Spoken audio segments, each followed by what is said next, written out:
So all we hear about so far is Trump and Biden. Those are the expected nominees. But there's a third factor here that's already taking play in the streets.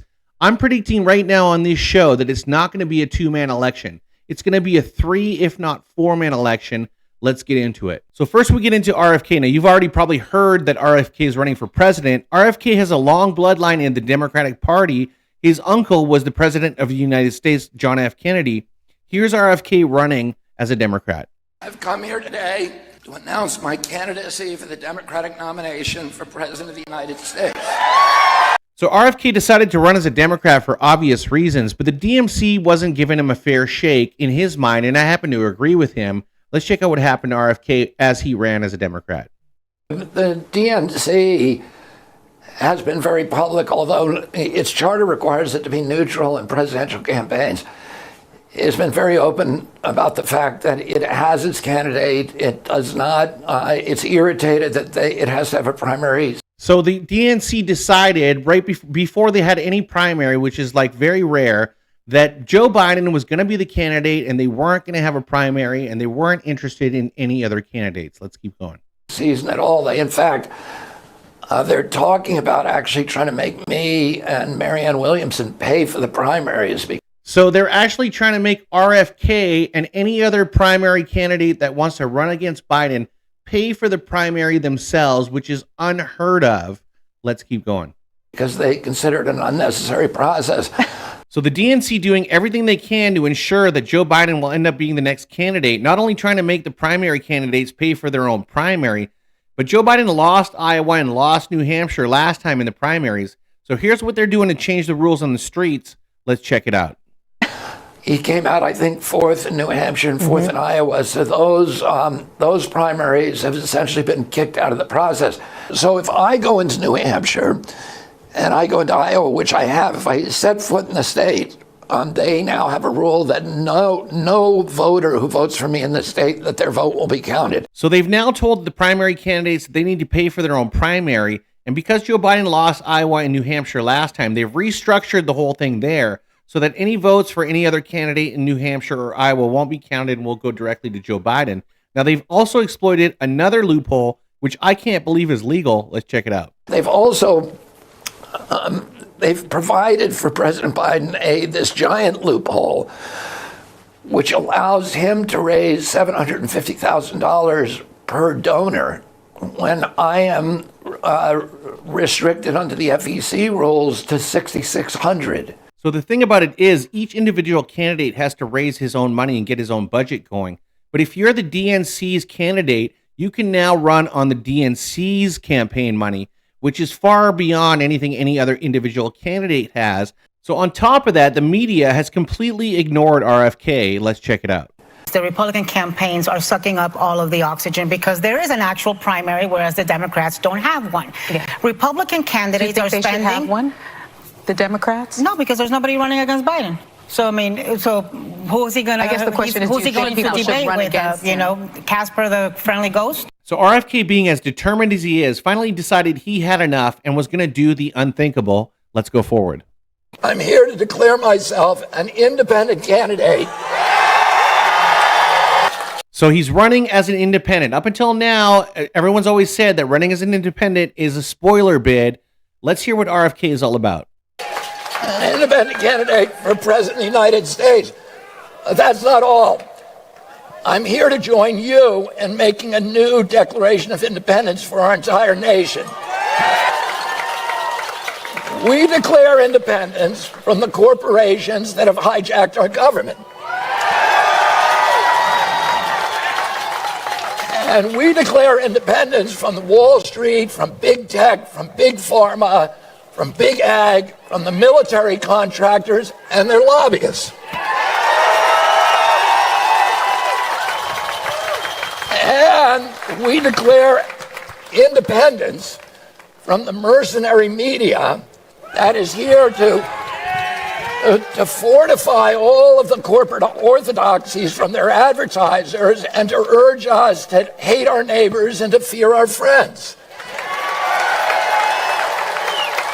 So RFK is so fed up that he's going after the entire structure. He's going after big pharma, big tech, big ag, the military-industrial complex, and as expected, the media is still not giving him the respect he deserves. Let's keep going. Now embracing the role as a potential third-party spoiler.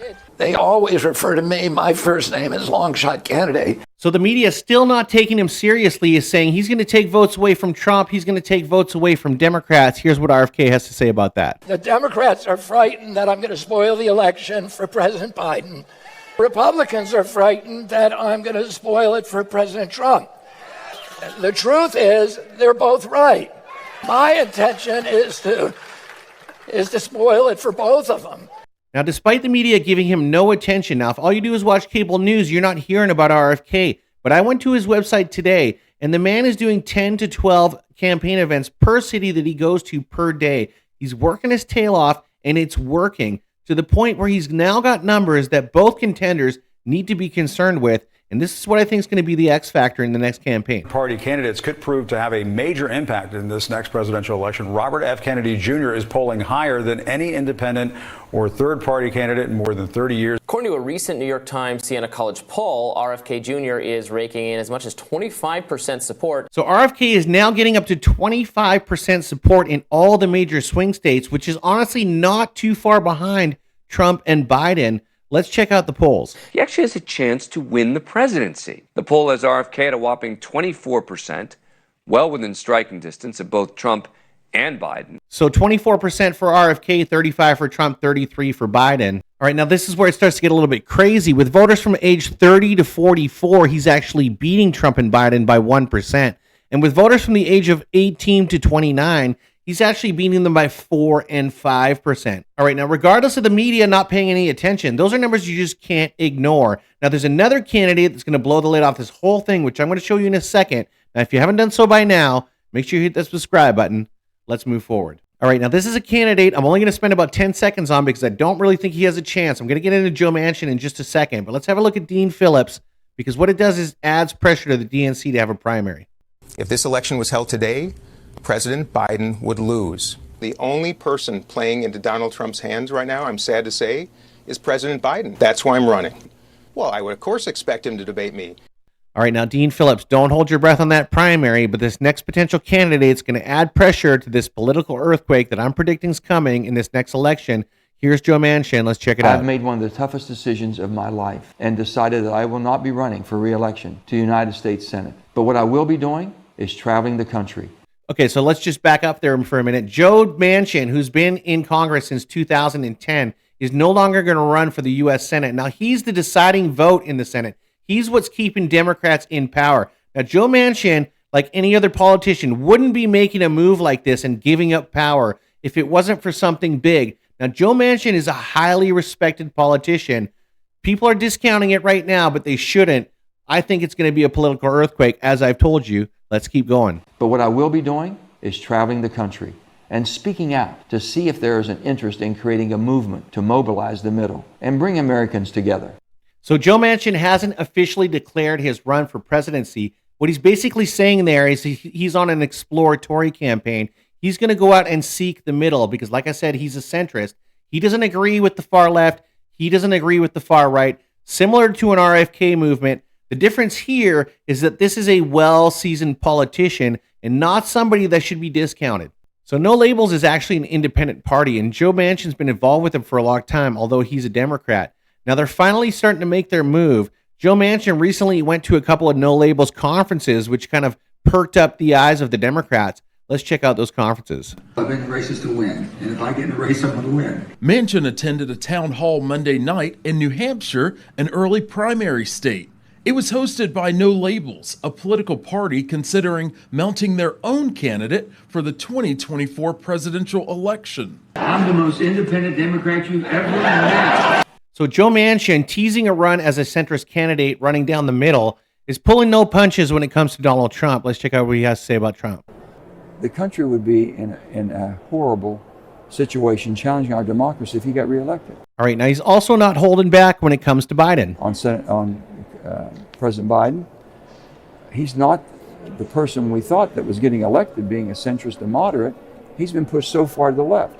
So if we have this movement in the middle, maybe we can pull people back to a common sense middle to where they can govern. All right, now here's a little bit on Joe Manchin and the issues he's potentially running on. But we've got to get our financial house in order. We've got to secure our borders. And also, on top of that, we have an awful lot of people that come here that need to have work visas so they can pay their own way and pay taxes. All right, so there he is playing the middle. He wants to secure the border like Republicans want.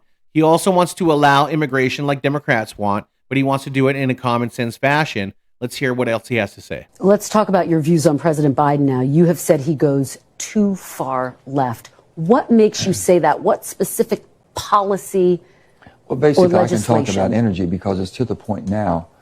We want to bring everything back to America, all the building blocks. Now, whether it be electric vehicles, things of that sort, that's fine, but let's make sure that we can support ourselves in doing it. You don't hear this administration talking about energy security. All right, so there he is playing the middle again, saying, yes, we definitely need to evolve to different types of energy, but in the meantime, we need to keep things sustainable as far as oil and gas go. Now, this is the kind of guy that's going to appease to some Democrats. He's going to appease some kind of Republicans. This is a guy that's really good at playing the middle, and he's a force to be reckoned with despite what the media is saying right now. So now you've got RFK already getting 25% of the independent vote in the swing states, and you've got Joe Manchin coming on the scene. This is 100% not going to be just Trump and Biden. I almost can guarantee it. We said it on the Mega Beak first. All right, looking forward to this next election. It's going to be one like we've never seen before. Make sure you check out this video up here. Thanks for tuning in. Peace.